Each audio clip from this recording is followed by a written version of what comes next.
अक्सर paid consultation पे जो भी मुझे कांटेक्ट करता है, मैंने ये देखा है कि 60% यानी 60% लोग ऐसे हैं जो कर्जे से परेशान हैं, उन्होंने किसी का पैसा देना है और उनका जीवन नर्क समान हुआ हुआ है। सुबह उठते हैं तो इतनी घबराहट होती है कि आज ईएमआई देनी है, आज इंटरेस्ट पे करना है, किसी का फ़ोन आना है जो रिकवरी करने के लिए करेगा, मैं तो किसी को शक्ल दिखाने के काबिल नहीं रहा हूँ। देखिए, ये लड़ाई जो है ना पैसे की नहीं है, ये आत्मसम्मान की भी है।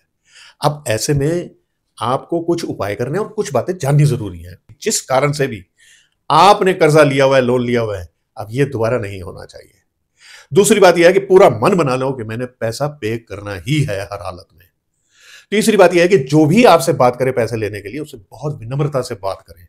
सबसे जरूरी बात यह है कि किसी चमत्कार के चक्कर में मत पड़िए कि हाथ में मैंने कुछ लिख लिया, कोई परफ्यूम नाभि पे लगा लिया या कोई तेज पत्ते पे लिख के मैंने अपने पर्स में रख लिया। देखिए, चमत्कार होते नहीं हैं, ऐसे कभी भी पैसा नहीं आता और आप देख भी चुके हैं इस बारे में।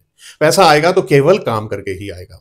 किसी भी प्रकार के जुआ सट्टा स्पेकुलेशन की कोशिश मत कीजिएगा, क्योंकि फिर और दलदल में फंसते चले जाएंगे। क्योंकि ये जो कर्ज होता है, ये शनि, राहु, मंगल और चंद्र के कारण होता है और आपकी जन्म कुंडली का द्वितीय भाव, छठा भाव और 11वां भाव, ये तीनों भी ठीक होने चाहिए। लेकिन मैं जो आपको उपाय बताने जा रहा हूं, इन उपायों को करके देखिए, आपका कर्जा निश्चित ही उतरेगा। सबसे पहली बात तो यह है कि अपने घर में, अपने ऑफिस में स्थान स्थान पर एक स्लिप लगा दीजिए कर्ज मुक्त, या कोई कोड में लिख दीजिए ताकि किसी और को दिखाई ना दे।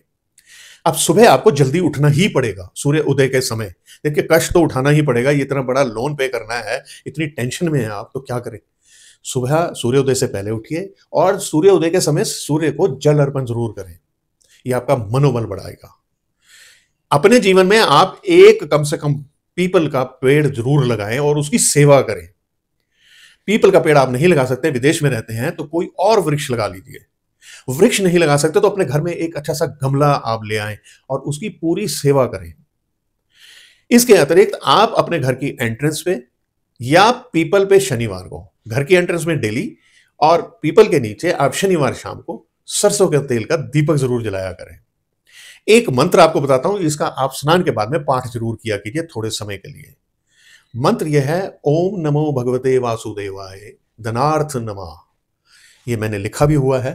इसका अर्थ यूं समझ लीजिए कि हम भगवान से प्रार्थना कर रहे हैं कि मैं आपको नमन कर रहा हूं धन के लिए। कि इसे आप बार बार दोहराएंगे और प्रतिदिन करेंगे, कोई ब्रेक नहीं डालेंगे इसमें, तो आपके मन में इतनी शक्ति पैदा होगी कि आप धन को कमा सकें। बस इसे अगर आप रेगुलरली करते रहेंगे और प्रयास करेंगे अपनी कमाई को बढ़ाने का, तो मेरा पूरा विश्वास है कि आपका कर्ज धीरे धीरे लेकिन जरूर उतरेगा।